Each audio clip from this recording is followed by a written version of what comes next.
आदरणीय अध्यक्ष महोदय, विचारमंचावरील मान्यवर, माझ्या माता भगिनींनो आणि बंधूंनो, आज मी ज्या विषयावर बोलणार आहे तो विषय केवळ कायद्याचा नाही, तर तो भारतीय स्त्रीच्या स्वाभिमानाचा, समानतेचा आणि न्यायाचा विषय आहे. तो विषय आहे डॉक्टर बाबासाहेब आंबेडकर आणि हिंदू कोड बिल. भारतीय समाजात हजारो वर्षे स्त्रीला दुय्यम स्थान दिले गेले. स्त्रीला शिक्षणाचा अधिकार नव्हता, संपत्तीवर हक्क नव्हता, विवाह आणि घटस्फोटाबाबत निर्णय घेण्याचे स्वातंत्र्य नव्हते. पण या अंधाराच्या काळात एक महान विचारवंत उभा राहिला. ते म्हणजे डॉक्टर बाबासाहेब आंबेडकर. ते म्हणतात की मी एखाद्या समाजाच्या प्रगतीचे मोजमाप त्या समाजातील स्त्रियांच्या प्रगतीवरून करतो. बाबासाहेबांना माहीत होते की स्त्री मुक्त झाली तरच समाज खऱ्या अर्थाने मुक्त होईल. भारतीय संविधान लिहिणारे महान शिल्पकार म्हणून आपण बाबासाहेबांना ओळखतो. परंतु स्त्रियांच्या हक्कांसाठी त्यांनी केलेला एक क्रांतिकारी प्रयत्न म्हणजे हिंदू कोड बिल होय. स्वातंत्र्यानंतर भारताला लोकशाही मिळाली होती, संविधान मिळाले होते, परंतु समाजात अजूनही स्त्रियांना समान अधिकार नव्हते. ही परिस्थिती बदलण्यासाठी बाबासाहेबांनी कायदा मंत्री असताना हिंदू कोड बिल तयार केले. या हिंदू कोड बिलामध्ये स्त्रियांसाठी अनेक क्रांतिकारी तरतुदी होत्या. पहिली गोष्ट, संपत्तीवर समान हक्क. पूर्वी मुलींना वडिलांच्या मालमत्तेवर हक्क नव्हता. बाबासाहेब म्हणाले, मुलगा आणि मुलगी समान आहेत, दोघांनाही मालमत्तेवर समान हक्क असायला हवा. दुसरी गोष्ट, विवाहामध्ये समानता. स्त्रीला स्वतःचा जोडीदार निवडण्याचा अधिकार मिळावा असा विचार या बिलामध्ये होता. तिसरी गोष्ट, घटस्फोटाचा अधिकार. जर पती किंवा पत्नीवर अन्याय होत असेल तर स्त्रीला घटस्फोट घेण्याचा अधिकार मिळावा. चौथी गोष्ट, दत्तक आणि वारसा हक्क. स्त्रीलाही दत्तक घेण्याचा आणि वारसा हक्काचा अधिकार मिळावा. त्या काळात हे विचार खूप क्रांतिकारी होते, कारण ते स्त्रीला समानतेचा दर्जा देणारे होते. हिंदू कोड बिल हे भारतातील कायद्याचा मसुदा होता. हा मसुदा 24 फेब्रुवारी 1949 मध्ये संसदेत मांडला गेला. स्वतंत्र भारताचे पहिले कायदेमंत्री डॉक्टर बाबासाहेब आंबेडकरांनी या भारतातील सर्व जाती धर्मातील स्त्रियांना जाचक रूढी आणि परंपरांपासून सुटका मिळावी यासाठी हा मसुदा लिहिला. डॉक्टर बाबासाहेब आंबेडकरांनी 4 वर्ष 1 महिना आणि 26 दिवस यावर काम करून हे हिंदू कोड बिल तयार केले. हे बिल इसवी सन 1947 पासून ते फेब्रुवारी 1949 रोजी संसदेत मांडले. हा मसुदा 7 वेगवेगळ्या घटकांशी निगडीत होता. कायद्याचे कलमात रूपांतर करू पाहत होता. डॉक्टर बाबासाहेब आंबेडकर यांना काही विशेष वर्ग किंवा विशेष जातीच्या स्त्रियांना त्याचा फायदा होईल याची चिंता नव्हती. त्यांना सर्व जाती आणि वर्गांच्या स्त्रियांच्या अधिकारांचे संरक्षण करायचे होते. डॉक्टर बाबासाहेब आंबेडकर यांना वाटत होते की देशाच्या विकासासाठी देशाच्या सर्व वर्गातील लोकांना समानतेचा अधिकार भेटला पाहिजे. स्वतंत्र भारतातले पहिले कायदेमंत्री म्हणून डॉक्टर बाबासाहेब आंबेडकर यांनी 1948 मध्ये संविधान सभेत हिंदू कोड बिलचा मसुदा प्रस्तुत केला. त्यांनी आपल्या बिलामध्ये स्त्रियांना घटस्फोट देण्याचे अधिकार, त्याचबरोबर विधवा आणि मुलींना संपत्तीमध्ये अधिकार असावा असा प्रस्ताव ठेवला होता. यामध्ये ज्यांनी आपले मृत्यूपत्र बनवले नसेल त्या व्यक्तीच्या संपत्तीमध्ये हिंदू स्त्री आणि पुरुषांना प्राप्त होणारी संपत्तीत कायद्याने समान वाटणी झाली पाहिजे असा प्रस्ताव सादर केला. या कायद्यानुसार मयत झालेल्यांच्या सर्व मुलगे आणि मुलींना समान वाटणीचे अधिकार देण्यात येतात. देशातील महिलांच्या हक्कांसाठी डॉक्टर बाबासाहेब आंबेडकरांनी हिंदू कोड बिल तयार करून ते संसदेत सादर केले. प्रतिगामी विचारांच्या हिंदू सभासदांनी त्याला विरोध केल्यामुळे ते संमत होऊ शकले नाही. त्यामुळे त्यांनी सप्टेंबर 1951ला पंतप्रधान पंडित नेहरू यांच्याकडे राजीनामा पाठविला. त्यात त्यांनी लिहिले, हिंदू कोड बिलाचा खून झाल्यामुळे मी राजीनामा देत आहे. त्यांनी महिलांच्या हक्कांसाठी मंत्रिपदाचा त्याग केला. सत्तेपेक्षा महिलांना हक्क मिळणे त्यांना महत्त्वाचे वाटत होते.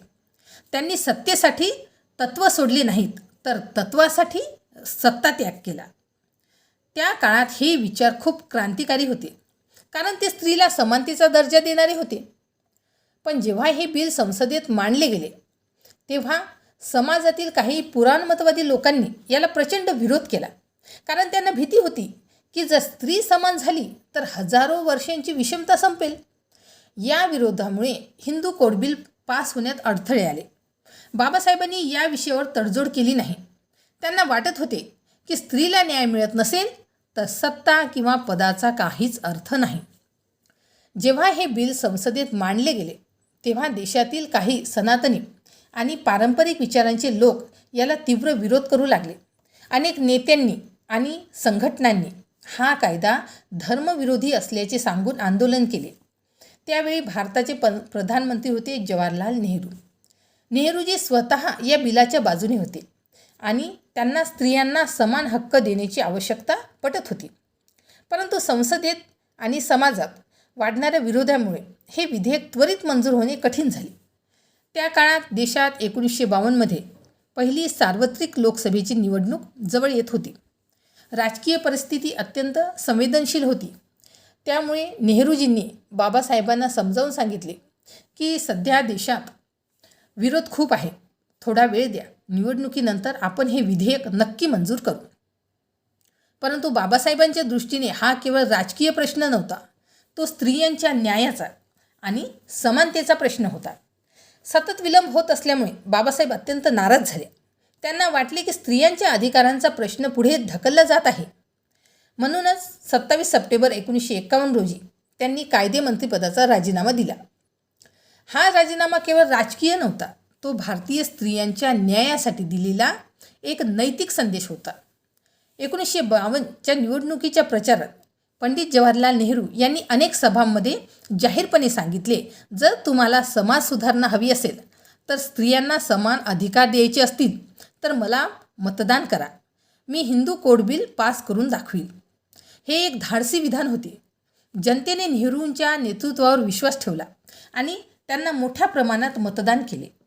निवडणुकीनंतर विरोध कमी करण्यासाठी सरकारने मूळ हिंदू कोड बिलाचे 4 वेगवेगळ्या कायद्यांमध्ये विभाजन केले आणि ते टप्प्याटप्प्याने संसदेत मंजूर केले. हे 4 कायदे असे होते: विवाह, घटस्फोट आणि एकपत्नीत्वाची तरतूद, वारसा हक्क आणि संपत्तीतील अधिकार, अल्पवयीन मुलांच्या पालकत्वाबाबत नियम, दत्तक आणि पालनपोषणाचे अधिकार. या कायद्यामुळे हिंदू समाजातील स्त्रियांना प्रथमच कायदेशीर आणि समान अधिकार मिळाले. आज भारतातील स्त्रियांना मिळालेल्या अनेक अधिकारांचे मूळ या हिंदू कोड बिलामध्ये आहे. या कायद्यामागे 2 महान नेत्यांचे योगदान आहे: डॉक्टर बाबासाहेब आंबेडकर ज्यांनी हा कायदा तयार केला, पंडित जवाहरलाल नेहरू ज्यांनी तो शेवटी संसदेत मंजूर करून घेतला. भारतीय स्त्रीला न्याय देणारा कायदा म्हणजे हिंदू कोड बिल. तो केवळ एक कायदा नव्हता, तर तो भारतीय समाजाच्या परिवर्तनाचा प्रारंभ होता.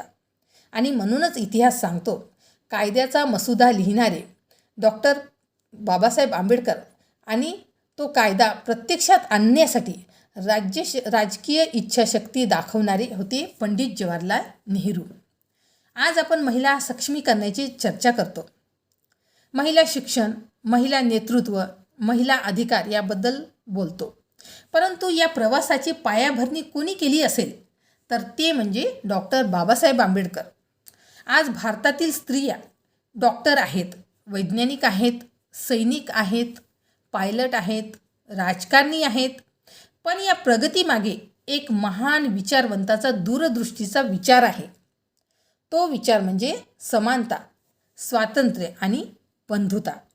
आज आपल्यासमोर प्रश्न आहे, आपण बाबासाहेबांचे विचार फक्त भाषणात ठेवणार आहोत का, की ते आपल्या जीवनात उतरवणार आहोत? जर खरोखर बाबासाहेबांना आदर द्यायचा असेल तर आपण स्त्रीला समान सन्मान दिला पाहिजे. घरात, समाजात, शिक्षणात आणि निर्णयामध्ये स्त्रीला समान स्थान दिले पाहिजे. हिंदू कोड बिल हे फक्त एक कायदा नव्हते, ते भारतीय स्त्रीच्या स्वाभिमानाचे घोषणापत्र होते. आणि त्या घोषणापत्राचे शिल्पकार होते महामानव डॉक्टर बाबासाहेब आंबेडकर. चला आपण सर्वजण बाबासाहेबांच्या विचारांवर चालण्याची प्रतिज्ञा करूया. स्त्री पुरुष समानतेचा समाज निर्माण करूया. याच शब्दात मी माझे भाषण समाप्त करते. जय स्त्री शक्ती, जय भीम, जय भारत.